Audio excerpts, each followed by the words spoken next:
That was it, I'd had enough. It was humiliating enough to have to sit and watch my 60-year-old wife dance with a 20-something bloke from her office most of the night. But when the clock struck the new year, I expected her to come to me for a New Year kiss, but no, she kissed the young bloke she had been dancing with, and it wasn't a quick peck, it was a full-on snog. She stood and did auld lang syne with him and his workmates. And she did it in front of all her work colleagues. And I had had enough. I stood up, picked up my walking stick, reached into her handbag and got the car keys and headed to the front door. I couldn't dance with her as I had slipped over getting out of a light aircraft and got a fractured right ankle for the effort. My company hired light aircraft from our local airfield to get us around the country. It was quicker than driving and cheaper than a train. That was 5 weeks ago and it was still sorta walk on. Dancing was out of the question, so was driving officially. I hadn't been drinking as the painkillers and alcohol together were not a good idea. We took turns going to each other's company's New Year celebration. This year was the turn of her company where she was chief accountant. The young man she was dancing with worked for her in her department. I had seen the pitying looks I got as much as the disgusted looks she got. An overweight, overdressed 60-year-old dancing with a 20-something fit bloke. That would be her problem on Tuesday the 2nd, the first day back at work. But now I am going home. Ellie will have to make her own way home or stay with her boyfriend. I walked towards the door. Our friend Julie was standing by the bar. She gave me a sad wan smile. We became very friendly with her when she got divorced about 10 or 12 years ago. Julie was head of HR. I think she thought I was going to the toilet, which was by the front door. She looked startled when I passed the toilet and went towards the front door. I saw her look down at the car keys in my hand.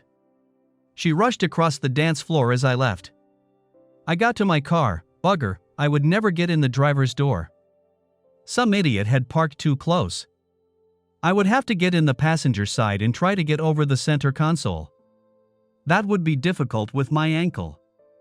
The car was an automatic and I had driven it before using my left foot when I had broken my right leg playing rugby. That was some years ago now. I heard Ellie calling me as she came rushing across the car park, not a pretty sight. I looked at her and saw Julie standing by the front door of the hall we were in. "David, where are you going?" "You can't drive." "Home, I'll manage." "But the party's still going on." I stared at her and in a low growing voice I said to her, "If you think I'm going to take one more second of the humiliation of seeing my wife of 40 years dance with some bloke younger than our son, get ignored for the rest of the night, you have got another thing coming. And it was him you gave a New Year's kiss to, not your husband, and in front of all your work people. I will be humiliated no longer. Now fuck off to your boyfriend, I've got to try to get in here." She jumped aback at my use of the F word. I rarely used builder's yard language at home.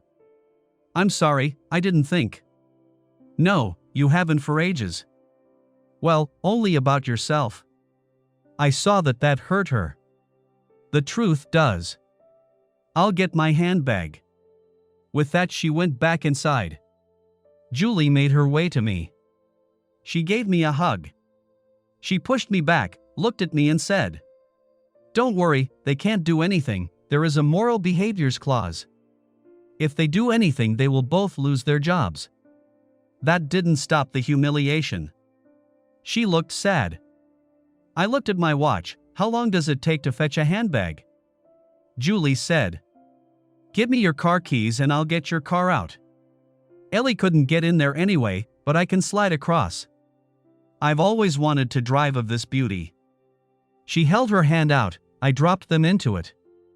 Julie opened the passenger door and slid across the car to the driver's seat. She started the engine, it sounded good.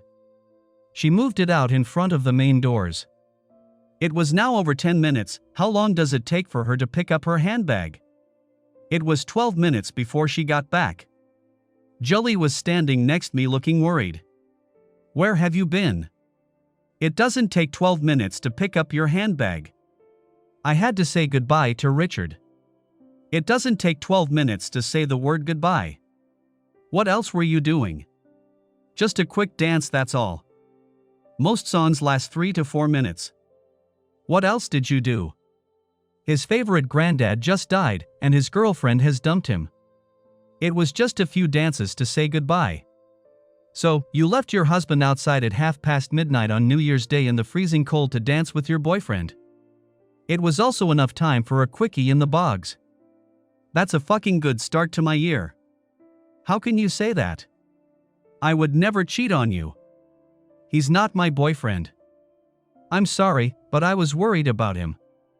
I'm sorry.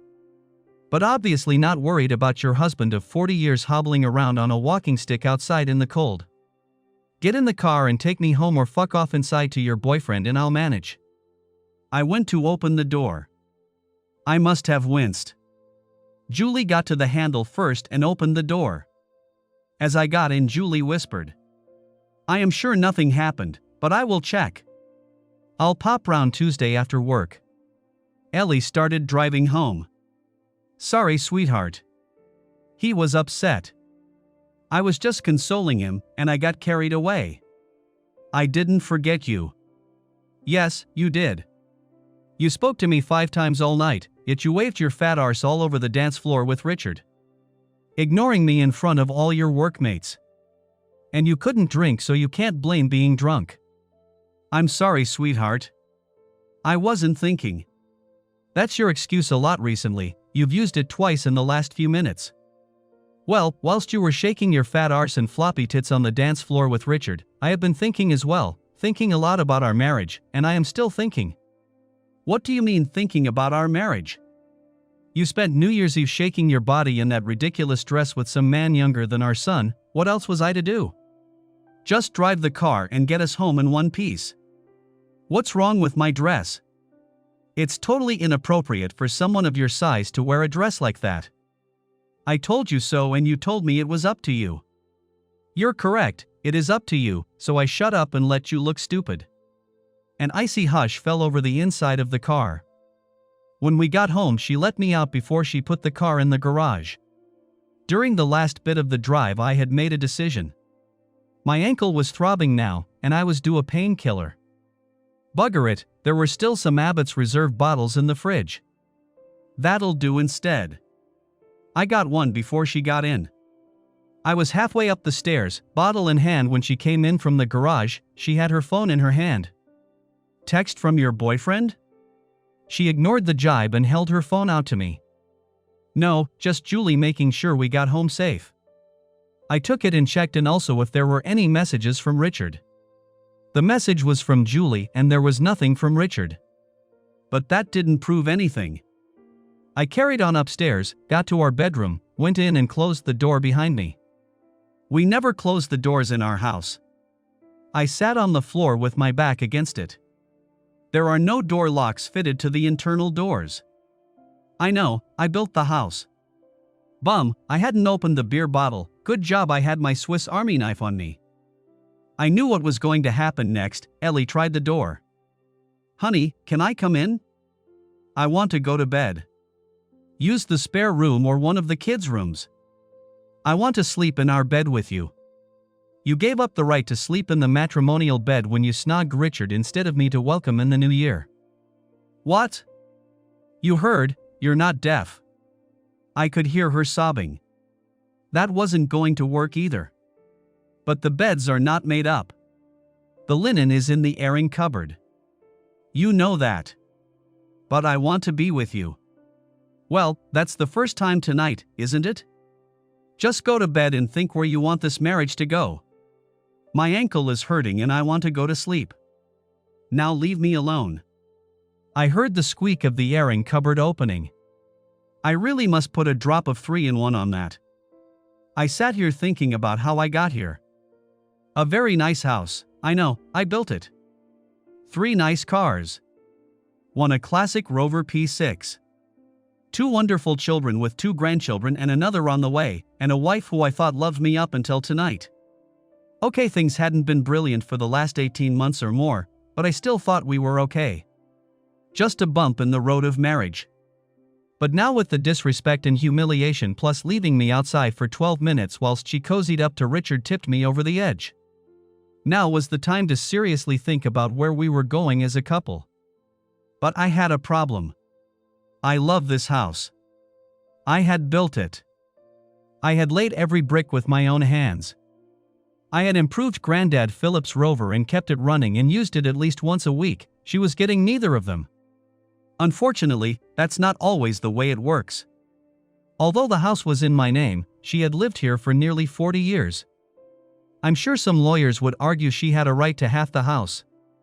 I would have to get my solicitor to check what might happen.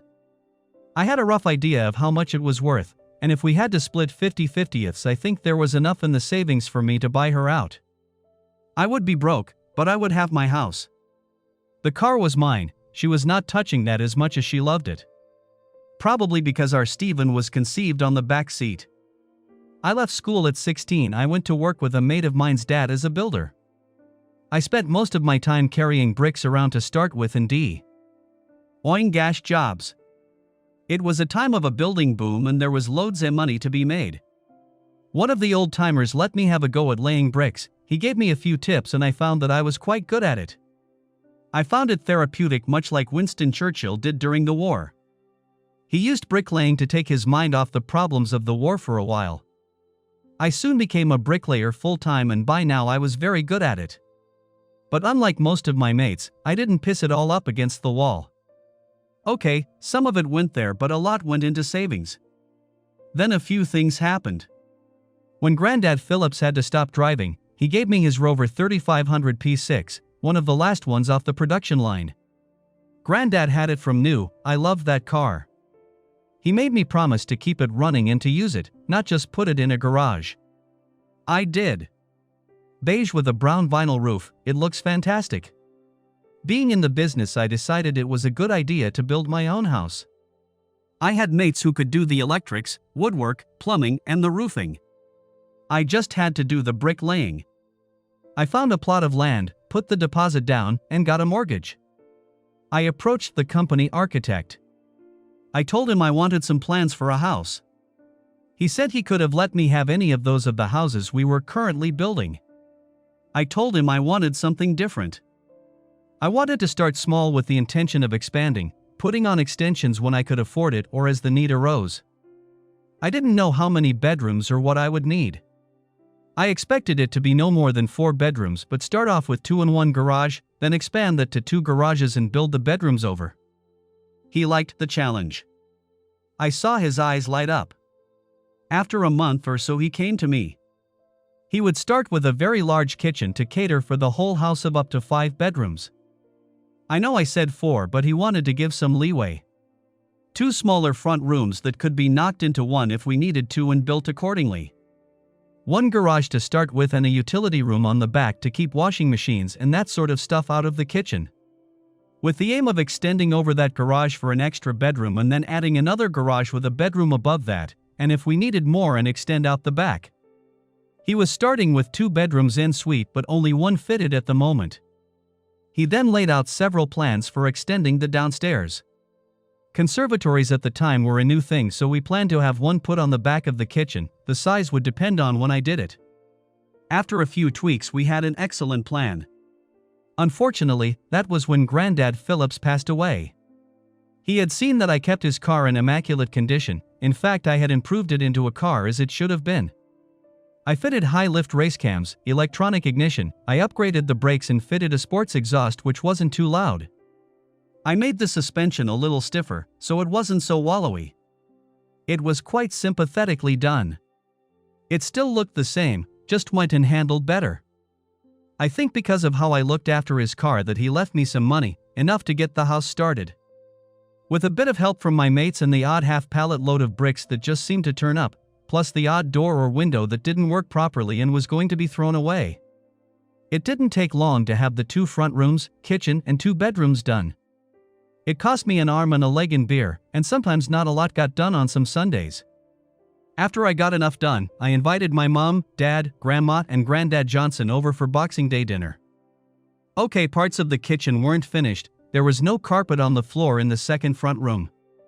Most of the furniture was second-hand, but I was proud of what me and my mates had achieved, and so it turned out were my grandparents. They came and saw me in January and gave me a check for a fair bit of money, on the proviso that every year I cooked Boxing Day dinner and invited them all over. That gave me enough to finish the house to phase 1. I might as well have it now instead of waiting until they passed away. That was what Granddad Johnson said. By now I was a supervisor in the company, which had got much bigger. I still laid bricks every chance I got. Then one day they bought this slim, attractive young lady around one of the sites to see what we did. She looked at me and smiled and I was smitten. That was Ellie. She was a new accountant and she looked about the same age as me. I worked up the courage to ask her out. I was surprised when she accepted. We had been going out for about 15 months and she was around the house when she pointed out that on the corner of the house every other brick stuck out as if it wasn't finished. I told her it wasn't. They were there for the extensions. What extensions? Bedrooms. How many bedrooms? That depends on how many children you want to have. Is that a proposal? It was. She accepted. Ellie was smart, pretty, vivacious and sexy. We had a lot of fun doing things together in and out of bed. We weren't each other's first. She had some lovely underwear. Occasionally we could get a little bit kinky outdoors. The element of risk was our favorite. Life was good. 2 children came and went. I tried to think when things started to go wrong, what did I do wrong?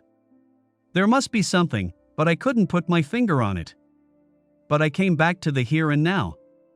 The reality of my life. I jammed the chair under the door handle, then I managed to clamber into bed. I didn't sleep particularly well. Ellie was downstairs sitting at the kitchen table when I got up. When I got to the bottom of the stairs, she went and got me a cup of tea you put in front of me. Sorry, sweetheart, I messed up last night. Can we talk about it? Can you forgive me? It's not just about last night, this has been going on too long, but last night was enough. Talk, yes, forgiveness, I'm not sure. Disrespecting and humiliating me last night, and you made yourself look like a fool, and I don't want to be married to a fool, especially a fat fool at that. What do you think your boyfriend would say when you take the girdle off and he sees the rolls of that fat flopping around? And your bra, it's got so much structure in it. Isambard Kingdom Brunel would have been proud to have made it. When you take it off, your tits hit your belly button. When you take that makeup off, you can see how saggy your face really looks. Actually, I was being harsh. Her body wasn't that bad, but it wasn't the same one she had even 3 years ago. She had let herself go. I didn't let up. And why him? Do you fancy him or something?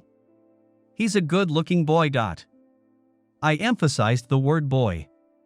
She looked down. What a giveaway. I like Richard, he is a nice lad, and he made me feel good. Then I saw it. She was trying to capture her youth back when we were in our 20s. Because we used to dance and kiss like that. She looked up at me and said quietly, his favorite granddad just died, his grandmother is upset, and his girlfriend just dumped him. I was just trying to cheer him up. Cheer him up by ignoring me. There is more going on here than that. You've been ignoring me for the last year. When was the last time we had sex? Not make love, just have sex? Last week. Last month, and I don't mean December. It was over 6 weeks ago, and do you remember what you said when I tried to get you to have a bit of fun? She shook her head. You said, well, if you must, and despite my best efforts with tongue and fingers, you just laid there with your legs open. I might as well have had a wank. It's less effort and more rewarding. Obviously, I don't do it for you anymore, so you go chasing men younger than our son. I paused and said quietly, Julie reminded me that your company has a moral behavior clause, and if he fucks you, you will both lose your jobs, and on top that I will divorce you. I still might anyway if things don't improve with your attitude. Got it.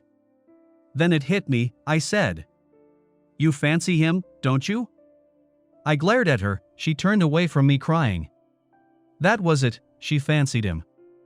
I'm off to the gym, I've got an appointment.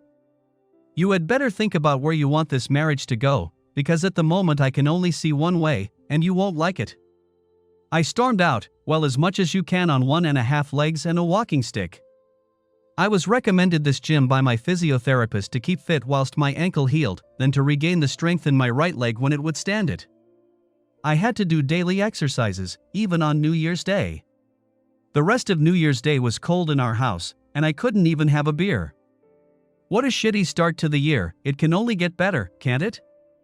I was up early on Tuesday getting ready for the first day back after the break.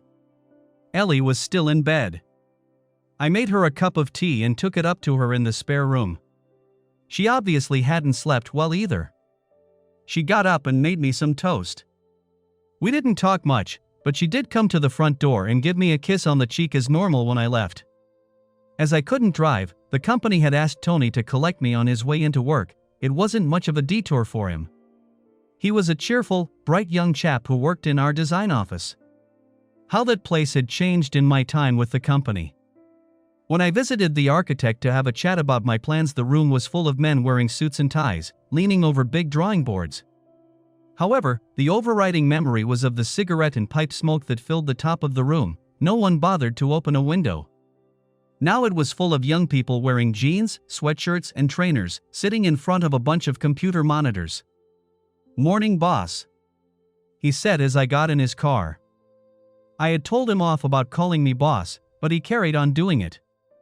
"Must have been a good New Year bash. You still look a bit jaded." "It was okay, I've had better." "How was yours?" I asked, trying to deflect him from asking more questions. It worked. The rest of the drive to work he filled me in on what he and his mates did over the Christmas and New Year break. It sounded not dissimilar to what I did at his age. Ellie left our company about 30 years ago and went to a big building supply company as an accountant and worked her way up to chief accountant. We sometimes did business with them. She worked hard. I was proud of her and her achievements. I made it through the rest of the day, mainly planning my trip to a housing estate we had built a few years ago. There was a problem with one or two of the houses. I had risen through the workforce, and I was now the company quality assurance director. It was a bit rough for the first couple of months, and then my boss gave me some advice. Show them what you can do and what you expect of them. On my next site visit, I asked a young lad if I could have a go at laying a few bricks. Being a director, he didn't refuse, just gave me a wry smile. I laid a few and got back in the flow. "Right, just keep the bricks and muck coming." I spent an hour laying bricks. The young lad was amazed. The old sweats who I had worked with in the early days just looked on and smiled. Harry, who had helped me build my house, shouted, "Still got it then, Dave?" Without pausing, I shouted, "Yes, mate, it's like riding a bike. I just needed to get into the swing of things. Now, if you buggers have no work to do, I can find a floor that needs sweeping in Scotland." It was a standing joke in our day. They told me to fuck off in a fake Scottish accent and went off laughing. I did that at most sites I visited, and it soon got around. I was okay and was there to help, not hinder. At some sites, I was asked to help the apprentices, and at some I had my own trowel. I received a text about 3:30. It was to both of us. "I will be round at 7. We'll bring wine." That was bad. When Julie brought the wine, it was always bad news, but she normally brought good stuff. Ellie replied ta. Me with a thumbs up emoji. I got home and Ellie was still not dressed. She hadn't been to work today. Julie's visit. "We've got a friend coming round. Try to look presentable for them, if not for your husband." I browned some beef and threw it and some vegetables in a pot and put it on a low heat to simmer, enough for 3 in case Julie stayed. I put 3 wine glasses on the table.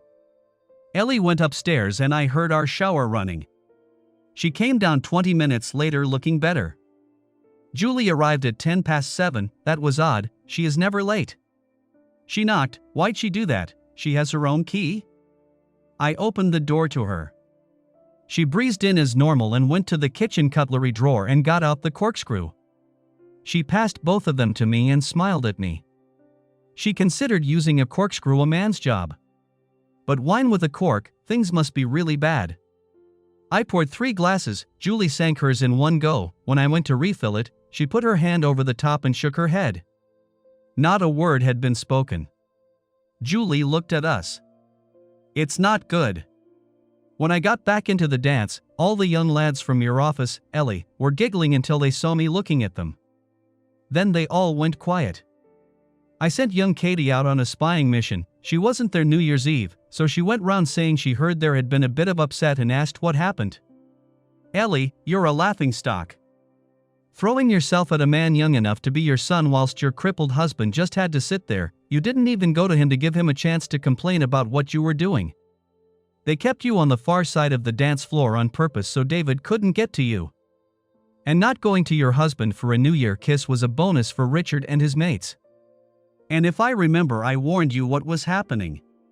Ellie just sat there with her mouth open. But I thought it was good fun and bonding with the young people who work for me, and to be honest, being chatted up by a young bloke felt good. I'm such a fool. They were taking the piss, Ellie. This is harsh. Richard volunteered because the rumor going round is that he likes large older women. That's what Katie heard. And I suspect that taking the piss out of their boss was fun.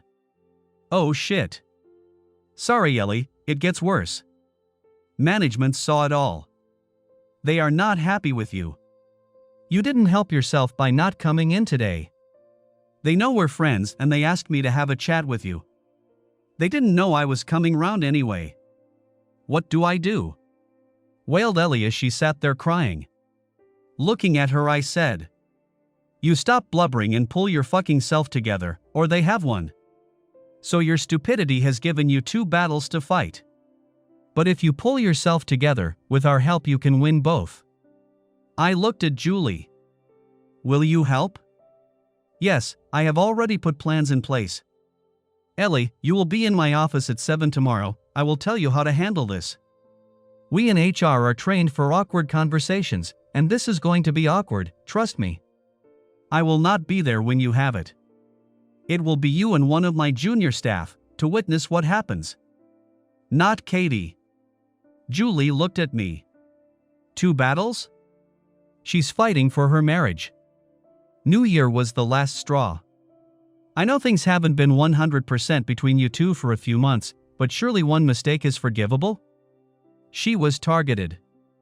The target had legs and a mind of her own. She wasn't drunk. She could have walked away. As the new year turned, she kissed another man. She turned away from our marriage. I won't be humiliated again. And it's been 18 months, we're just good at hiding it. Pretending everything is okay. Well, it's not, and if things don't change, I'm out of here. What, divorce? Asked Julie. Yes. The ball's in her court. Julie looked at me. Actually, David, you came out of it not too bad. People could see what was happening and you were obviously in pain, yet you still came to the party to support Ellie. And you were stuck in that chair, and when you hobbled out, not taking any more crap, they thought you did the right thing. Oh, and I wasn't the only one to warn Ellie. Sherry, the MD's wife, is really pissed at her for ignoring her warning. If Sherry is pissed, then so is her husband. Ellie has got a lot of work to do. By now Ellie seemed to have dragged herself together. She had stopped crying and was sitting more upright in her chair. That was better. I asked Julie if she wanted to stay for tea. There was plenty. She thanked me but said she had to go. She had a date tonight. That was another strange thing. She had only had a couple of relationships since she got divorced. They didn't last. She didn't date that much either. Which Ellie and I thought was strange. She was a very attractive, cheerful woman. A bit younger than me and Ellie. That was when I noticed how smart she looked. She asked me to walk her to the front door. I opened the front door for her. You look smart tonight. Your date is a lucky chap. Do I know him? No, I met him on a dating website. I don't hold out much hope. Well, thank you for the chat tonight. Hopefully we can get past this. We will give it our best shot. She looked up at me. She appeared to be nervous. I didn't get my usual New Year kiss off you either, and you're one kiss down from your wife. So, I will try to make it up for you. With that she put her arms around my neck and gave me a kiss, a proper kiss, not our usual peck on the cheek, not a friend kiss. She pulled away, she was blushing. She said quietly, "If you go down the divorce route, I'm still your friend." She walked away quickly. I was confused. I went back and packed my bag for my trip. The car was going to pick me up at 7 in the morning to take me to the airfield for my trip to Canuck. We had a 5-year contract to build houses, and a couple of the early ones started to show problems. Some of the brickwork on the side walls was starting to bow. I would have to investigate and rectify where I could. I already had several plans up my sleeve, but it would depend on the house owners. If I had my way, I would knock the houses down and start again, but that would be too expensive and draw too much attention. I had a bit to think about, not just my marriage. Ellie asked if she could sleep in our bed tonight. I relented and let her. She started stroking my cock once we got in bed. I was still angry and not in the mood. I turned over and I harshly said, "I don't want a pity fuck." She whispered back at me, "It's not a pity fuck, it's an I'm sorry fuck. Please." "Sorry, I'm still not in the mood. I've got an early start. I need to get some sleep." She was up before me in the morning and had tea and toast on the go. She was looking at her phone when I came in. She could see I was suspicious, so she held it out to me. "It's just Julie telling me to dress powerful." I didn't bother taking the phone. I just nodded my head and thanked her for the tea and toast and waited for the taxi. She came and saw me off at the door. I gave her a kiss on the cheek and said, "I still love you, I can't turn that off, but you seem to be doing your best to do just that. You need to think about what you want out of your life and how you're going to get it. I'll phone you tonight to see how you get on at work." I went to the taxi, and as we drove off, I gave her a little wave. The flight was uneventful, and I managed to get out of the Cessna without hurting myself this time. The site project manager, Bob, was there to meet me. We had worked together before. He was a solid chap. As we drove to the site office, he filled me in on more detail with the problems. It was just 2 houses and he thinks he knows what the problem was, but to confirm it he wanted me to carry out my investigation to see if it agreed with his investigation. A strange way to do it, I thought, but it seemed to show integrity, openness. I inspected the houses and I could see what the problem was with the brickwork. It was lucky it was seen, as it was between 2 houses in both cases with limited access. We tend to cram as many houses into small spaces as we can. The repair would be difficult. There was only just enough room to walk between the houses. There were 18 months left to run on the project before we were due to finish. I asked how many houses we had still left to build, how many were vacant, not sold, and how many would soon be finished. Then I looked at the records of who did what. I knew most of the builders we had on the payroll and the regular contractors we used. There were a couple of new names, as there always was. I also didn't recognize the name of the supervisor. I looked at the time of year the house was built. It was bloody cold back then. There was no point in talking to the owners of the houses just yet, they were still at work. But I had arranged to meet the first couple tonight in their house, and I had a plan. It was drastic, management wouldn't like it. But it was about remaining faithful to the custom and damage limitation. I went and laid some bricks. I told Bob my initial findings. I thought there was no antifreeze added to the cement to stop the water content freezing before the cement set. The brickies were in a hurry, and they didn't lay the bricks completely vertically. Any decent inspector would have seen that, and that was a name I didn't recognize. The best way to repair this was, as strange as it may seem, would be from the inside of the house. Okay, somebody would have to go on the outside to do the pointing, and you'd have to use props to hold the house up while we did the work, plus the family certainly couldn't live there. We couldn't hide the fact that something was wrong. But you can make at least a mess as possible. Bob handed me a folder which detailed almost exactly what I had said. There's also a note indicating the names of the builders and the supervisor. He told me he had already passed the names around to all the other local builders by word of mouth. Those chaps might find it hard getting a job for the next couple of years. The meeting with the first couple went better than I expected. I was honest with them well up to a point. I offered them to either stay in a hotel for the 2 months that it would take to do the repair, or I could offer them a house that was already completed as a direct exchange. To sweeten the deal, the new house was slightly larger and had an extra bedroom, but the proviso was they kept the details of the reason for the move a secret. They agreed, but it was nothing we could really enforce. Good. The damage was done, people would see us doing work. But it was all about recovery now. Bob took me to my hotel. I was shattered, but at least we had one happy-ish customer. Now on to my other problem. I Skyped Ellie after I had dinner. I wasn't looking forward to this. When I got through, she looked quite happy. She told me she got to work at 7 o'clock. Julie gave her a lot of tips on how to handle difficult conversations. Julie had already booked an interview with the managing director for 8 o'clock when he got in.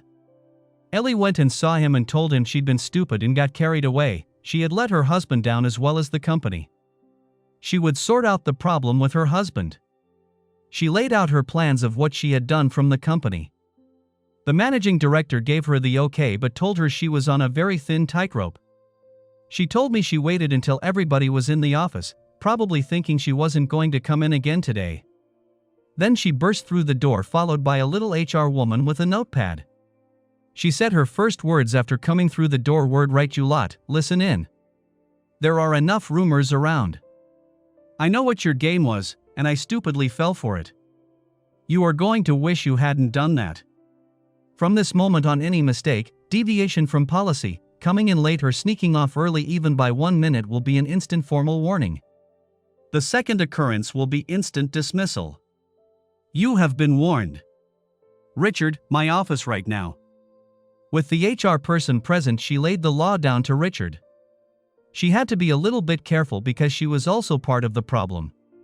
But he left her office knowing full well his job was in danger. She guessed something would happen to give her an opportunity to show her colors. Just after the prescribed lunchtime, she walked around the office and found a bunch of chaps in the corner talking about football. What has Tranmere Rovers got to do with building supplies? You lot are on your first formal warning violating company policy. You're here to work, not talk about football. That certainly grabbed their attention. She asked me how my day went. I told her it was okay. I would more than likely be home Friday lunchtime. I got a text from Julie which basically said Ellie had done okay at work and how was I? I just replied with a simple, "Not good, but not bad." I offered the couple in the next house a similar deal. They were a little more awkward because they had just spent thousands of pounds on new white goods for the kitchen and the new house already had them fitted, so basically, I had to pay them for their white goods.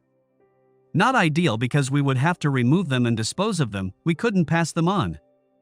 I'm sure some of the lads around the building site will help a modern fridge, freezer, washing machine and dishwasher find new homes. Whilst there I managed a few hours laying bricks, very therapeutic. I could push my worries to the back of my mind. Even if I had to sit down to do it. I was dreading going home. I had sort of decided that unless Ellie changed her approach to our marriage drastically, it was over. That was a hard decision to make after 40-odd years with one person. To be honest, I was dithering. I didn't want to give up just yet. I got home late afternoon. Ellie was waiting for me. The table was set for two with candles. That was a good sign. She was dressed smartly. It's hard to look sexy at her size. We had dinner, nothing special, grilled chicken with herbs and fresh vegetables. I noticed her portion was much smaller than mine. And she drank water instead of wine.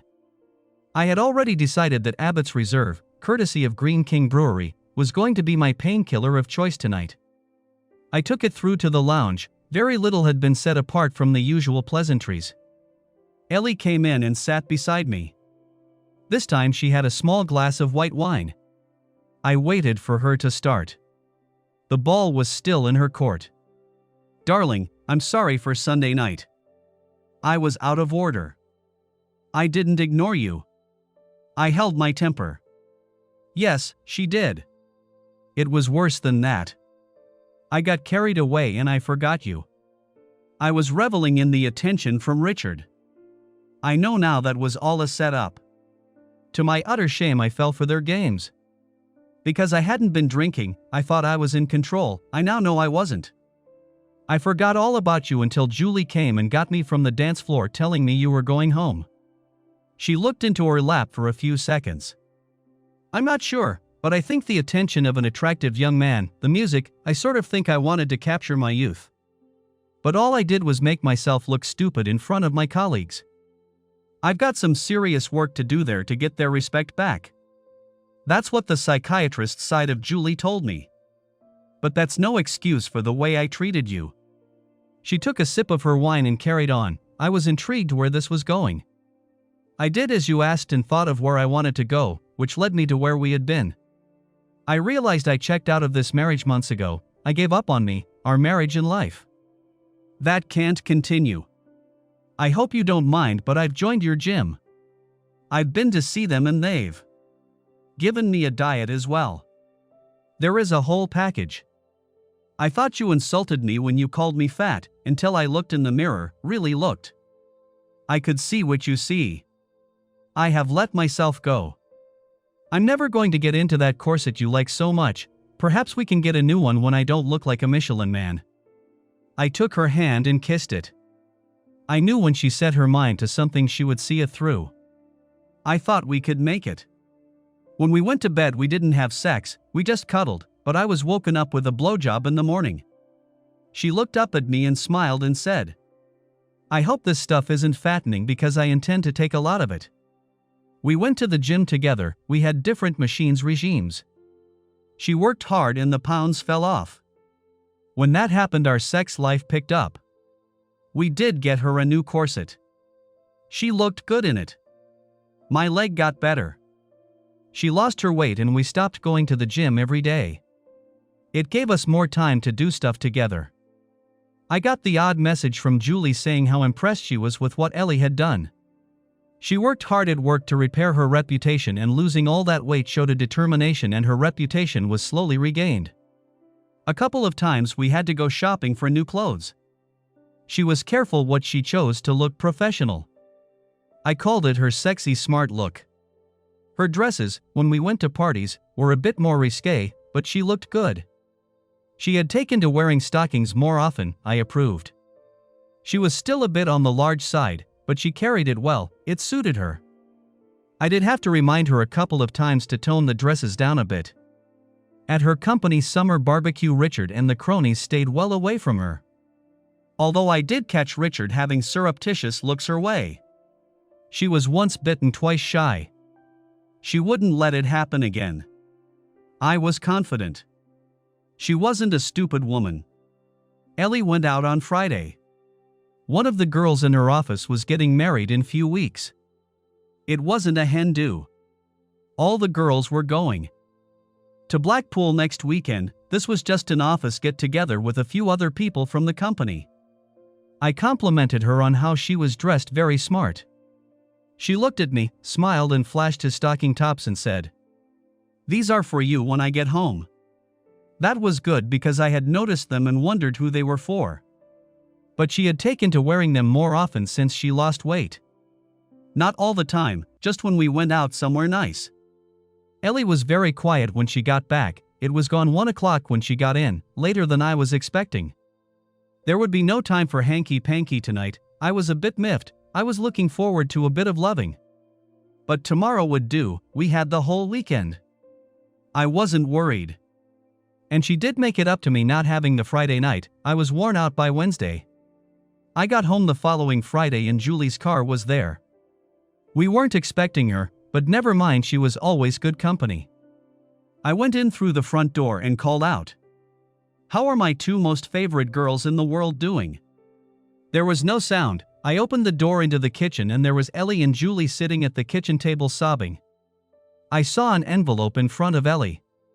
Shit, she was going to divorce me. I pulled myself together and sat down. What's this all about? If Julie was here, it was serious. "I've been sacked," said Ellie. "Why?" I asked quietly. Julie opened her mouth to speak, but Ellie put a hand across to her. "No, I have to tell him." She looked at me. I had sex with Richard last Friday in the back of his car. The company found out and we both got sacked. There were even more tears. "I'm sorry, sweetheart. I got carried away. It was a mistake and I won't do it again. I will never see him again. I will never go anywhere without you." Now she's a complete mess of tears. I looked at Julie. Do you know what happened? I thought you were there? No, I didn't go. It didn't seem right having the head of HR go to something like that. I could see her point. So how did she get found out? Why has it taken a week? Ellie was still crying. She was incapable of putting two words together, so Julie answered.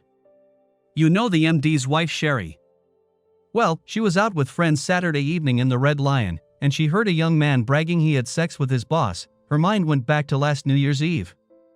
She recognized Richard especially when he said, "It wasn't as good as I expected, but any pussy is good pussy, especially if it's old and has a chunky body."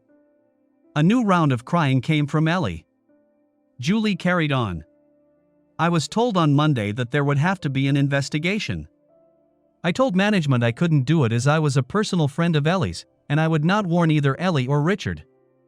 I visited another office so I wouldn't have to bump into Ellie. Katie went and did her business. She's very good at that. She has the innocent-looking face, but she is very bright. It didn't take her long to get the information on what happened. Richard's mates bragged how he had fucked the boss. Some of them even had pictures of them walking out to his car together. He had his arm around her waist. One of them even put it on his Facebook page. They were so proud of that, and so was Richard, that he had fucked the boss, and he could look forward to special treatment for him and his mates. We think he was going to blackmail her. He was interviewed today, and when confronted with the evidence, he admitted he'd done it. They had done it in the back of his car. He was escorted off-site straight from the office. Ellie was interviewed this morning, and like Richard, when confronted with the evidence, she admitted it. She was also escorted off-site from the office. I'm sorry, David, but there was nothing I could do. I didn't know whether to cry, shout, or scream, so I just sat there. The fucking bitch. Get out, pack your bags and go, I don't care where. Oh, please, we can sort this out. It was a mistake. I was consoling him and I got carried away. We just went to his car to chat. He told me his grandmother had died of a broken heart and his girlfriend dumped him again. I'm sorry, sweetheart, I won't do anything like that again, please forgive me. I was stupid. I was drunk, he kissed me and I got carried away. It won't happen again. I sat there for a few seconds with things going through my brain. That's why all the sex this week, guilt. The stockings she wore on Friday night for me? I don't think so. I think she fancied Richard from the start and this was her opportunity. How fucking stupid is she? I don't care, get out. I think you've been chasing Richard all this while flaunting your new body in front of him, so no, I don't care what reasons you give me, drunk or not. Just fuck off and leave me alone.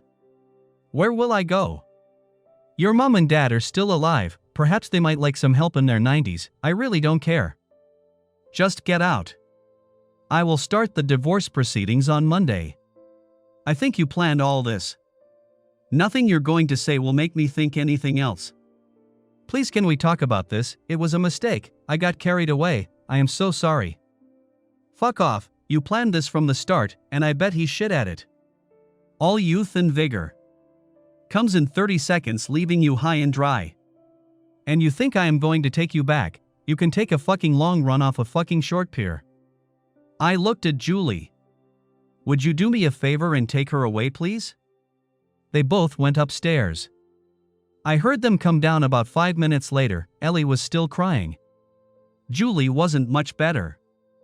Julie was carrying a suitcase. I'll take her to my place for now. It was a mistake of hers, please think about it. Can I pop round and see you tomorrow? I suppose so, just don't bring that slut. I didn't see them out. I headed towards the whiskey bottle. Fucking whore. All those thoughts I had back in the new year about her not getting the house came flooding back into my mind. I was even more determined this time. It came to me, she lost the weight to placate me, but it was a ploy to get fucked by Richard all along. I bet she got carried away being drunk and threw discretion out the window. I woke up Saturday morning still dressed and laying on the sofa, just moving was painful in the head. I made it to the toilet before I threw up. I went back to the sofa, I wanted my bed but there was no way I was going to be able to get up the stairs. I heard the key in the front door, even that noise hurt, but I got myself upright and prepared to shout at Ellie. But it was Julie. I flopped back down as Julie went upstairs. She came to me a few minutes later. "Here, paracetamols and drink all of this water. Rehydrate yourself. I guessed you'd do this." I just mumbled and laid down again. The next thing I remember was the smell of coffee. I sat up. I was feeling a lot better. That wouldn't be hard to do. Julie walked in with a mug of coffee. "Feeling better?" "A bit. What are you doing here? Where is Ellie?" "Why do you want her?" "Not a fucking snowball's chance in hell. I want her out and gone, so I can carry on myself." "Can't you forgive her for one mistake?" My head hurt so much I put it in my hands and started with all the things I thought of before I got too paralytic to even think. It started about 3 years ago.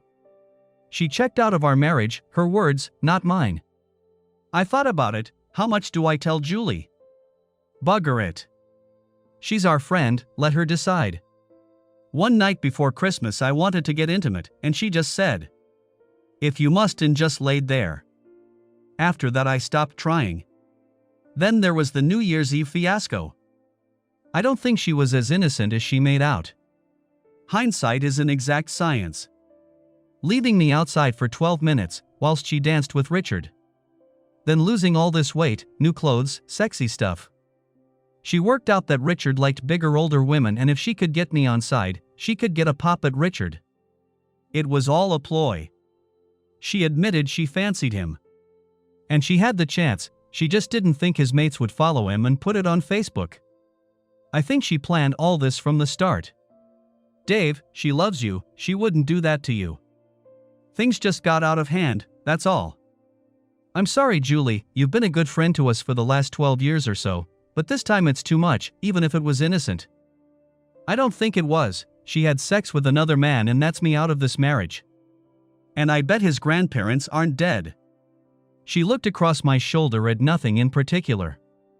No, they are both alive and well and living in Spain. It came out as part of the investigation. We sat there in silence for a while, then Julie asked, "Can I get some more of her clothes?" "Help yourself, take it all. She's not coming back." "Aren't you going to ask where she is?" "Nope, don't care, I just hope she's not a burden on you." "She's going to her parents. My place is too small for 2 people." I went and found Julie some suitcases. She went into our bedroom and I helped her pack Ellie's clothes, take them downstairs and put them in the back of her car. "There really is no chances there?" she asked. I am pretty certain she planned this from the word go. She made a mistake of leaving Richard out of the planning. If they had got together and she told him what she planned, they could have got away with it, and I'd have been none the wiser. "Look, Julie, I've not got many years left on this earth and I intend to enjoy them, not worrying about what she's doing or who she's with or some other young Richard who has a fetish for old fat women. No, I'm done.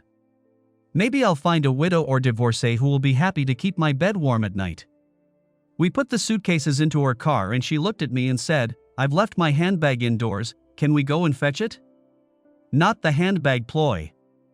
I followed her in. I was in the hallway just inside the house and she came busy. To me. "I'm sorry this has happened. I feel really sorry for you." I had no idea she was going to do this. I warned her what would happen if she played outside the rules. I gave her a small smile, then she did something strange. Weird. She put an arm up around my neck, looked me in the eyes and said, "David, I'm here for you. You've done nothing wrong. Just give me a call anytime." Then she pulled me down to her and kissed me on the lips, just like she did when she came round just after New Year. Was I missing something? Sometimes I can be a bit slow, especially when it comes to women. I think my experiences with Ellie prove that. The rest of the day was spent tidying up the house, phoning the children and telling them what happened. But Elliot, our eldest, got in first and phoned me. All of a sudden it was my fault. Until I pointed out that the company had done an investigation and confirmed from several sources that their mother had sex with another man, a subordinate. It appears that wasn't the story that Ellie told the children. I drank too much Saturday evening but nothing Sunday. I pulled myself up by my bootstraps. I had work to do, customers were relying on me. I saw the divorce solicitor Tuesday morning. It would be a hard push, but he thinks I can keep the house, but there may be a substantial payoff from our savings. I would burn the house down before I gave it to her. I had a phone call from Ellie's dad. He was asking what happened.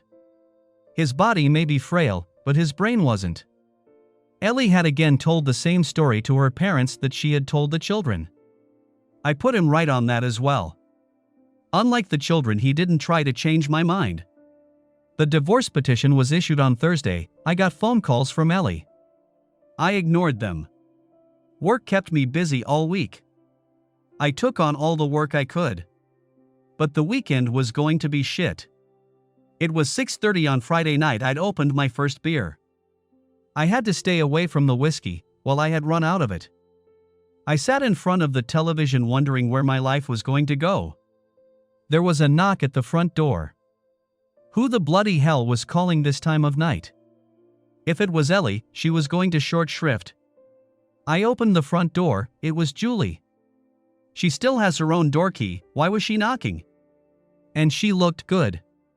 And from the smell, she had Chinese food with her. She gently pushed me back inside. She said, "I've bought dinner. This weekend will be hard on you. So I will be here for you."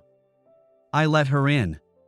She told me to go sit on the sofa. She bustled around the kitchen and came back with 2 plates of Chinese food on trays. "What are we watching on telly tonight? Is there a film?" she asked. My head was all of a spin. What the bloody hell was happening? I found a Johnny English film. We finished dinner. I put the plates away and got her a glass of wine. She said just the one that she was driving. Then the fog was clearing. But I had to confirm it. I turned and looked at her. "Julie, be honest with me, what the hell is this all about?" She leaned across, took my hands and looked me square in the face. "David, I won't hide anything from you, ever. I have loved you from the first week we met. You are a loving, kind, thoughtful man. But you were my best friend's husband, so nothing was going to happen. She's my best friend. I tried to keep you two together, so you two could be happy. But now she has screwed it up. I know you like me as a friend, but I don't know how deep that goes. I was not going to declare my attraction to you until you divorced her, but when she got the paperwork, and I've listened to you, I know there is no way back for you. I'm here for you. In every way. I mean in every way." With it, she leaned forward and kissed me full on the lips. I sat there still stunned. She stood up and walked to the front door. I couldn't catch her up in the hall. I liked Julie a lot. But did I understand exactly what she said? Shit, why do women do this to you? I had another bad night's sleep. Sunday morning when I got up, it was a reasonable hour. I phoned Julie and asked her if I could pop round to see her. I had sorted out a few things out in my brain. But I still had one question. I got to her place mid-afternoon, and she opened the door to me. I don't remember her looking this good. She always seemed to dress down, very professional, not sexy professional. She made me a cup of tea and we sat looking at each other across the kitchen table. I had to start. "Julie, I'm confused. You say you've loved me for a long time, for many years. Why didn't you say anything?" "David, you're an honorable man. You would not have cheated on Ellie, and I wouldn't have let you. I love Ellie as a sister. She's been a good friend. She helped me through my divorce, well, you both did. I started telling her 2 or 3 years ago she needed to look after herself. Now, and as you say, hindsight is inexact science. We've been drinking a bit this last week and she has let a few things slip. I think she fancied Richard and knew about his fetish for older large women. It was right up her street. I didn't think of it at the time, but I think you're right, she planned most of this. She will never admit it, of course. I know you like me, and you have an affection for me. I'm hoping that will be enough for you to let me fully into your life. I have watched you for the last dozen or so years. I probably know you better than you know yourself. Ellie has even told me some of the things you get up to in the bedroom, not too much, no intimate details. I know you like corsets and stockings. But what red-blooded man doesn't? She looked at me and smiled. David, I think you might need a little while to sort this out. I will be here for you as a friend. Or more if you want it. She paused. I will be that divorcee that will warm your bed. You don't have to love me, just let me show my love for you. I have given you a lot to think about. So, I think you had better go now. Please remember that I love you, give me a call at any time. I had several thoughts running around inside my head. I thought Julie was smart, intelligent, witty and good fun to be around. I considered her one of my best friends. I had thought she dressed a bit down. But seeing her this last couple of times I felt I was looking at a new Julie. She was correct, she had given me a lot to think about. Over the last few years, I had occasionally thought about what it would be like with her. Especially when Ellie started to put on weight and lost her interest in having intimacy. But I had pushed the thought away. I was married, and she was our friend. I lay awake most of the night turning things over in my head. It was quite simple. She was attractive and good fun to be around. And had been a good friend for a long time, so the answer was simple. I wouldn't know if it could work unless I tried it. But the big question was, did I want to put myself in that position again, to be hurt? But I reasoned if she had waited 12 years or more, then it was probably worth the risk. I telephoned Julie later that morning and asked if we could go out on Wednesday. I suggested a restaurant which had just been opened. I didn't want to use the one that was Ellie and my favorite. I wanted neutral ground. I got there early, she arrived fashionably 2 minutes late. She was smartly dressed, not dowdy and not sexy. She had picked something neutral as well. When the waiter asked if we wanted starters, we declined. I think she wanted to get over the meal and get down to the real reason for coming here. When the coffee arrived, I looked at her and took a deep breath. She sensed it and sat upright in her chair. Julie, please let me finish. You have been one of my best friends for over a dozen years. I know you've tried to keep Ellie on track. You are an attractive, intelligent, fun lady. She looked down into her lap. I think she thought she was going to get some brush off, she was waiting for a but. Then I realized I got the approach all wrong. So a quick change to my planned speech. And I would love to be seen around town with you on my arm. Her head came up quickly looking at me, she opened her mouth to speak but I held my hand up. I will tell you now that I'm frightened of being hurt again. But if I don't try a relationship with you, I will never know. And I would regret that for the rest of my life. So yes, we can give this a go. But I insist on one thing. No intimacy until I'm a single man. Because that would still seem like cheating. She had her hands up to her face, tears were pouring out of her eyes. She pulled herself together. I gave her my hanky, she used it to dry her tears. David, I will never hurt you. I have waited too long to lose you by hurting you. I know Ellie said similar things over the years, but I have one chance to make my life complete. I will not let you down. She reached a hand across to me and took mine. Looking me in the eyes. She said, I would take you to my bed tonight. But if waiting until you're single is your wish, then I will abide by it. I just hope that no intimacy means we can't kiss like lovers. Like the lovers I believe we're going to become. I smiled back at her. I think we can do that. Ellie didn't fight the divorce, I did give her a large chunk of our savings. I kept the house. On the night of the day the divorce came through, I took Julie to the new bed I had got for the occasion. We found the transition from friends to friends with benefits to lovers was very quick. The fact we had known each other for so long probably made that easier. We never discussed marriage. We didn't see the need to go down that route. On a sadder note, now that Ellie was no use to him, Richard left town. I am sure he can fulfill his fetish in other towns. The road traffic accident with one of our lorries may have had something to do with that. He wasn't hurt. It had absolutely nothing to do with me. I saw that as a waste of my Ridgy. Ellie got herself a small flat and a job with a local accountant. The few times I saw her, she looked good, but lonely. There was a sadness about her. But after all her conniving, she had turned off any love I ever had for her with her betrayal. My last years on this earth were everything I wanted them to be, just not with the person I expected them to be.